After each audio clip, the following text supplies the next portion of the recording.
Tēnā koutou katoa. Hi all, I'm Maree Martinussen and I'm very pleased to be presenting today with my colleague Dianne Mulcahy. We're both from the Melbourne Graduate School of Education and we're also both based on the unceded lands of the Wurundjeri people of the Kulin Nation. We'd like to pay our respects to Wurundjeri elders past, present and emerging, and extend deep respect also to any Aboriginal and Torres Strait Islander peoples joining today.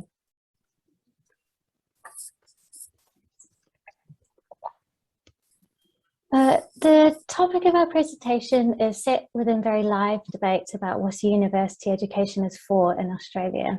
In particular, we're concerned with policy interventions focused on graduate employability, such as the Job Ready Graduate Package that passed through Parliament last year. Through this policy, students are incentivised to make, I quote, more job-relevant decisions about their education. An intended benefit of the package is to provide regional students with more higher education opportunities. So how does the call to professionalise the South land on the bodies and in the minds of regional students engaged in higher education? In particular, we ask, how does the value placed on producing workers shift students towards or away from care and equity? And how does an individualising economic rationale displace a logic of care? Using the distinct affect theories of Wetherell and Deleuze, we argue that this is not the case. We show that creative assembling occurs as female working class regional students work to bring these contradicting logics together. And the excerpts you will see here in a moment are drawn from my postdoctoral research. That's centred around questions of how social class identification affects student experience of female postgraduate students across Australia. We're using excerpts from just two participants today, both of whom identify as regional white Australians. So there are some resonances with the themes raised in Sini Ravan's excellent keynote this morning. One of the participants is Isabel. She's in her 30s, and although she's first in family to study at university, she understands that her children's chances of receiving a university education are much greater than hers were. So she's class transitioned financially, but very strongly identifies as working class in cultural terms. So here she's talking about how her family perceive her PhD studies. And they're in English literature. Her research has a feminist media studies orientation. And something that I'm going to return to is that this particular stretch of talk came up in relation to Isabel describing her PhD topic as fluffy. She says, but with my family, it's always been education with an outcome. It's that career oriented. And so that was one of the big things when I first decided to do the PhD. It was, well, what do you get out of it? And I was going, well, nothing. Like, I was just doing it because I wanted to. And they were all like, why? And I was going, because I enjoy it, you know? And then combined with the topic, as you say, which even my own parents would have issues with the things that I say, and my sister, you know, not many people are fully on board with all the feminist stuff. And then I was also bringing in race and ethnicity, all that stuff that people are uncomfortable with anyway. So it was just that, yeah, like the education part of it is valued to a point, but they definitely don't see the point of it if there's no tangible outcome. Okay, so I'm going to be reading these data using Margaret Wetherell's affective discursive practice approach. And from this perspective, affect is action-oriented. Typically, analytic attention is drawn to identity practice that have an emotional character to them. Practices that might, for example, move Isabel, and which are always in relation to other people or other things. I'll be trying to follow closely Isabel's creative sense-making as she encounters various kinds of identity troubles. And I want to focus my discussions around the idea of Isabel's PhD topic as fluffy. So firstly, of course, there's this inference here that her studies won't lead to work. It's implied that studying for enjoyment's sake is frivolous, not useful. And it seems that this logic is quite difficult for Isabel to argue with. You get a sense of her frustration and resignation. Grating against her academic identity, she tells her family that she'll get nothing out of her PhD. A second formulation of fluffy studies also creates trouble for Isabel, and that relates to her forwarding anti-racist, anti-sexist agendas. Although this is how her research is useful, these agendas become unspeakable topics for her. She says, even my own parents would have issues with the things that I say. So how does this stack up against that question of whether employability discourses displace an ethics of care? Using these data, I might be forced to say, yes, students do have to choose one or the other. In this regional, largely working class setting, Isabel's intellectual agenda based around equity issues becomes a source of shame. Yet there's a second part to this story. In the final 6 months of Isabel's PhD in English literature, she pulled out of it and she switched into a Masters of Teaching program. On ruminating on this decision, she says, so they're still not going to understand that it's full of humanity stuff. It's full of social justice. It's full of equity, you know? So essentially, I'm in the same field. I've just changed to a different age group. And to my mind, well, all the stuff that I was doing in the PhD, I can implement in my teaching with real life, like visible consequences, you know? So by moving into the vocation of teaching, Isabel becomes legible to her home community. Teaching becomes a more livable position from which to practice equity-related work. Likewise, her training in analysing creative works can now be carried out in a setting that's legible with regard to orality. There also seems to be a defiance activated that engenders capacity to care. They're still not going to understand that it's full of humanity stuff. So perhaps in this setting, there's a kind of pleasure to be found in doing anti-sexist, anti-racist work undetected. I'm going to hand over to Dianne in a moment, but I want to summarise by suggesting that Isabel's narrative and affective practices indicate that it's quite possible for working class regional students to engage in economies of care whilst also conforming to employability imperatives. But perhaps more so than with middle class urban students, a considerable amount of effective labour and identity work may need to be invested to achieve a livable or manageable position. I want to highlight also the importance of accounting for context in affective analyses. Here, it meant that it was possible to show that economies of care in the everyday can operate through unlikely affective registers, such as ambivalence or defiance. So I shall pass over to you, Dianne.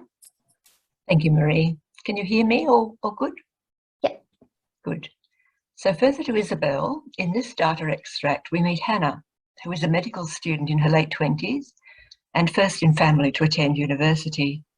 She has a rural background, and at this point in the interview, and I think the interview was run by Maree, is speaking to her lack of confidence in medicine in comparison with her peers, especially her male peers.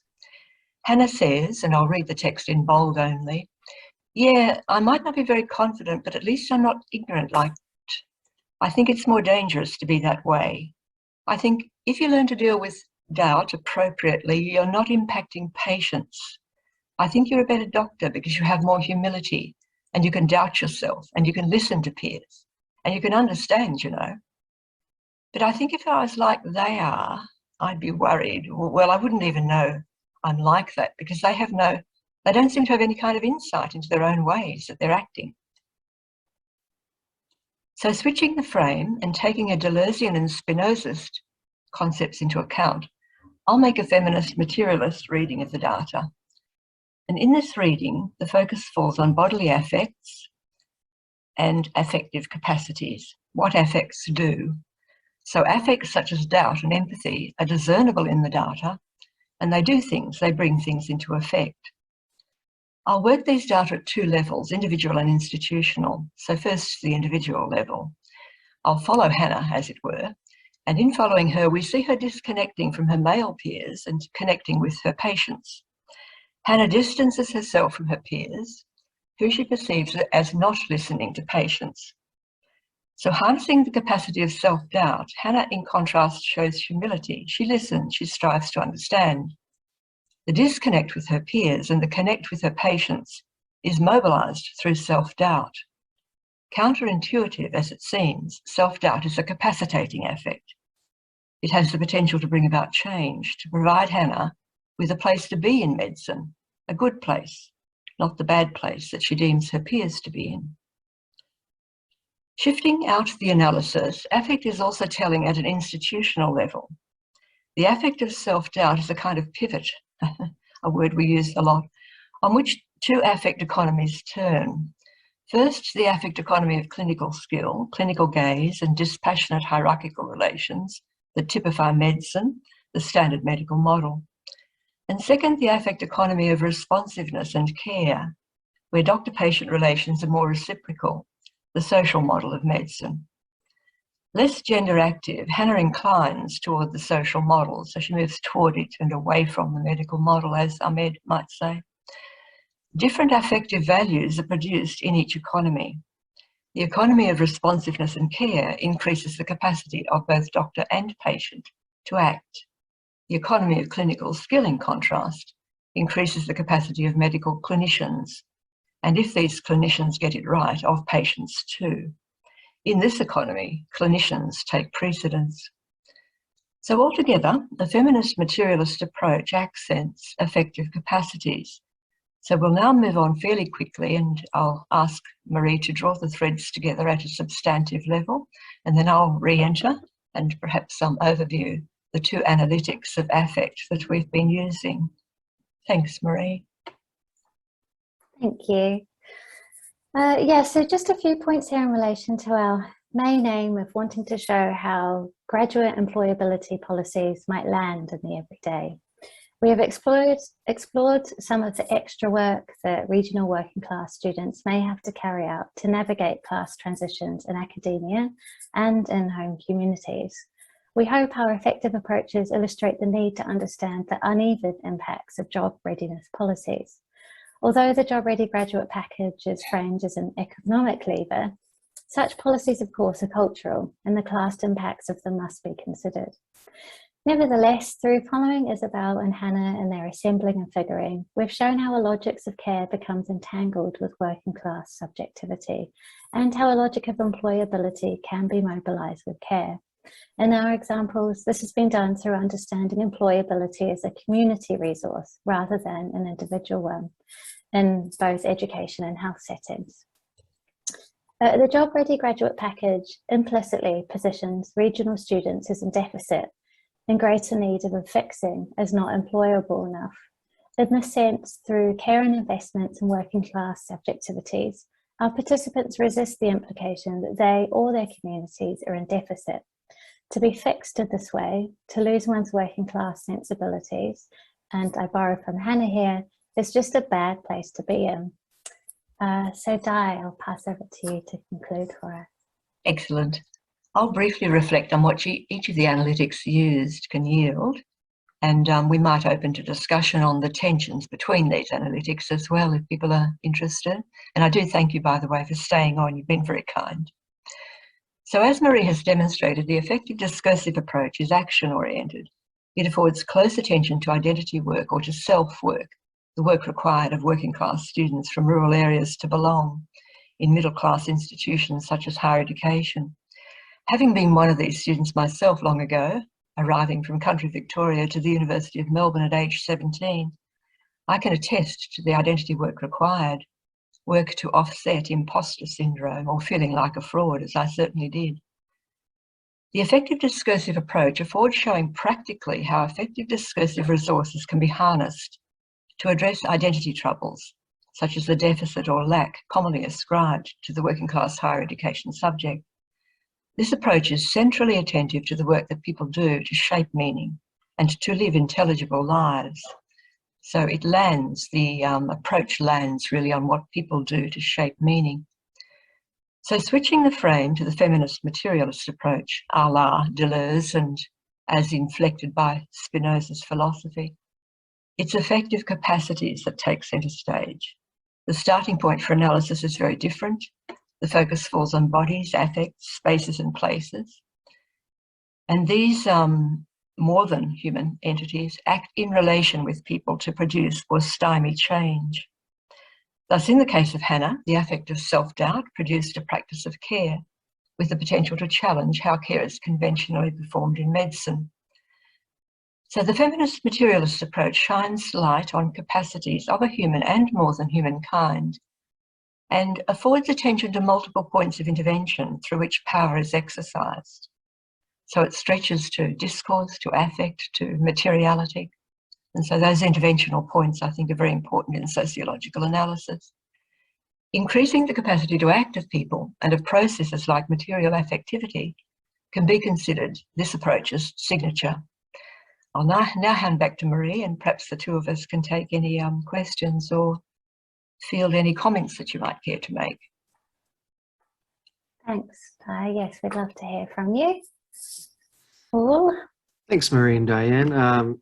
Yeah, fantastic talk. Lots to think about there, and it certainly hit close to home for me as a lecturer at La Trobe, based at a regional campus, which will no longer be teaching its Bachelor of Arts into the regional campuses face to face, and so there's that potential loss of what you were just touching on towards the end there, Dianne, in terms of the affects spaces and places for generative possibilities within communities.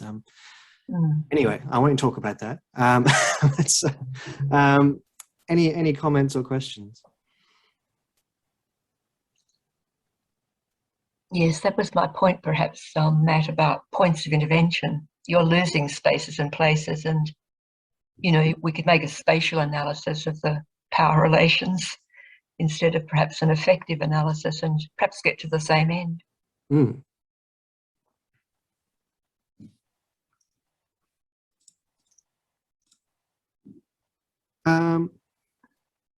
I'm sure there must be a question. I know it's late in the day.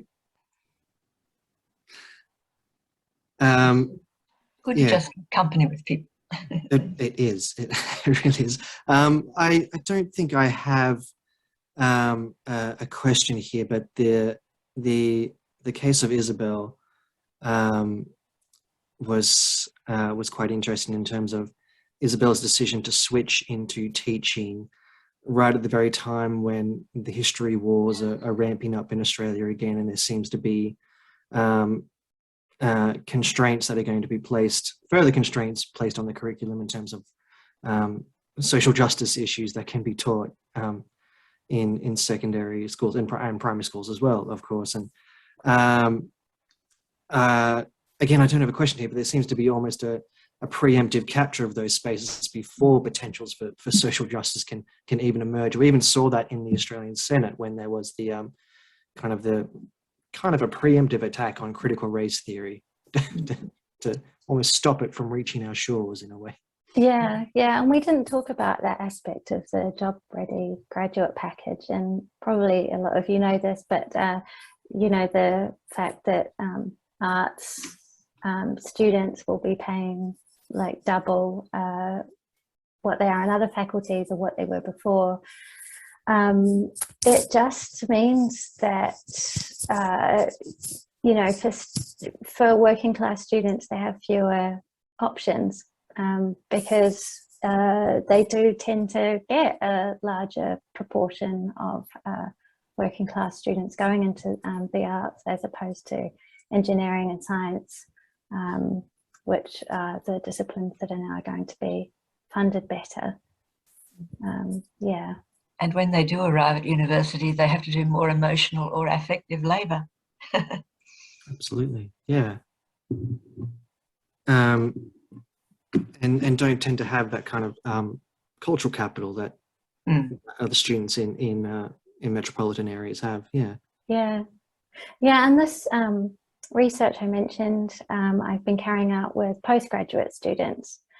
And I guess with lots of equity measures, like a lot of them are oriented to incoming, first year students, and that makes sense for the reasons you've just mentioned, that there's a huge learning curve in that first year, not just the curriculum, but like the hidden curriculum, all the other things about learning how to be a student and who to talk to and how to get advice on different things.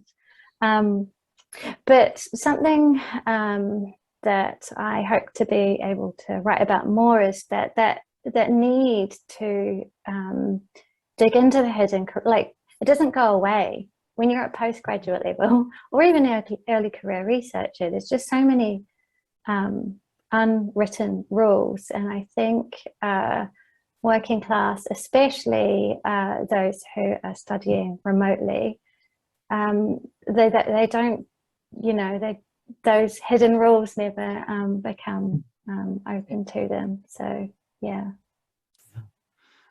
We've got two questions here, so I might go to Nick first.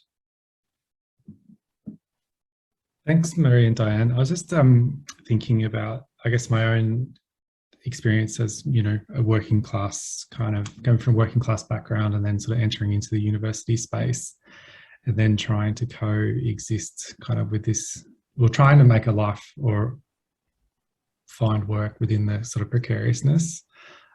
So just wondering sort of how, I guess it kind of goes back to the point you're making about the emotional labour, but, did you find that a lot of people would really sort of making decisions based on, I guess, that need to sort of be financially secure because of, I guess, coming from sort of a background where kind of, socioeconomic resources were limited already?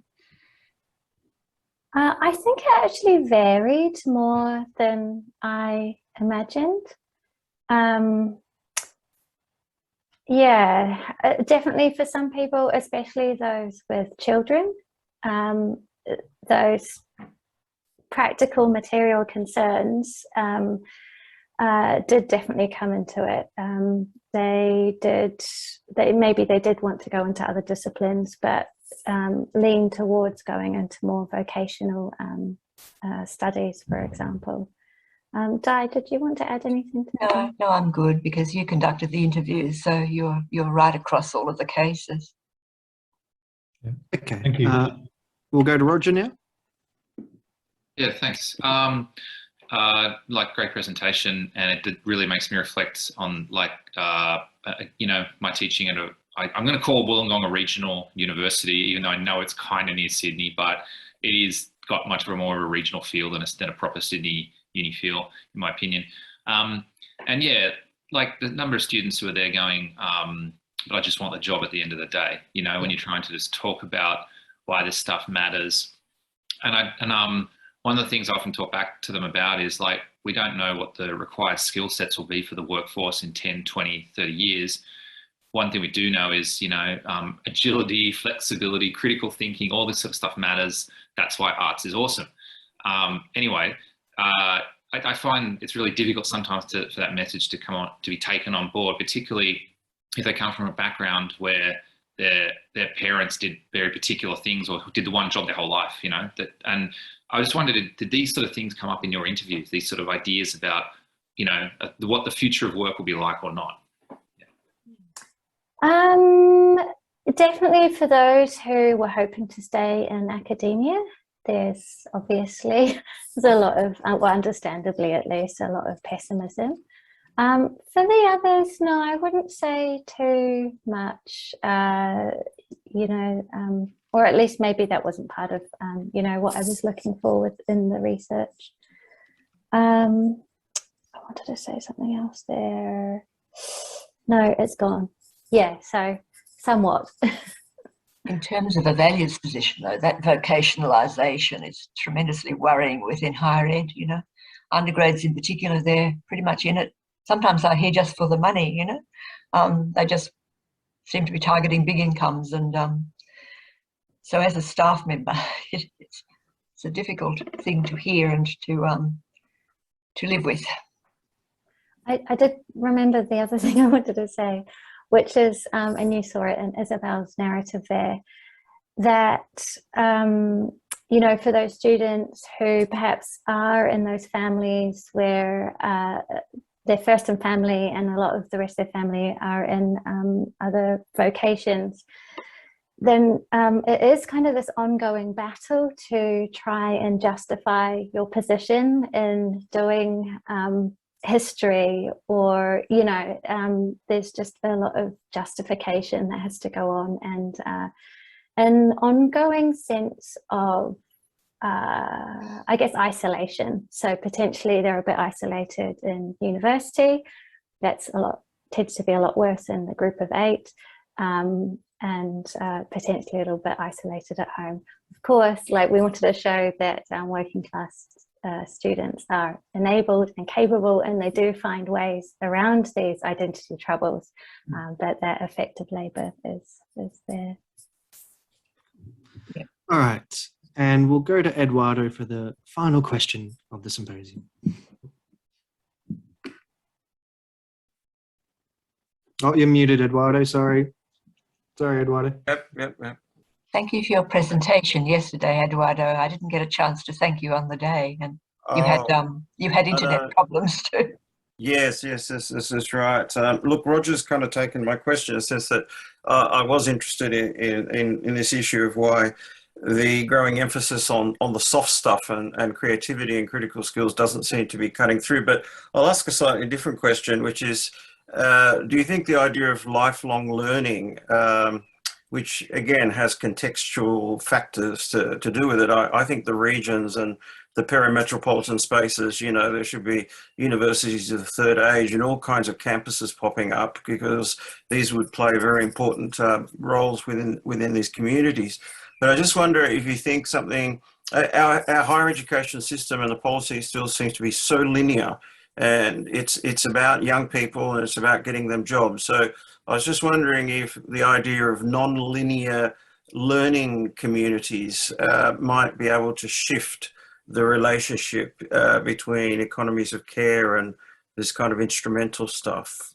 Absolutely. I think the more hybridity, the more mixes we get, the better. And regional campuses that can cater for local communities as well as prepare people for the so-called global. So yeah, I think that's a very nice idea, and we need more heterogeneity. Yeah, and I really liked Cindy Ravin's point about needing to perhaps draw on queer temporalities. So many of my participants have done lots of different, maybe they've got 2 masters. Hannah here was a manager in a bank, they don't follow this linear temporal educational pathway.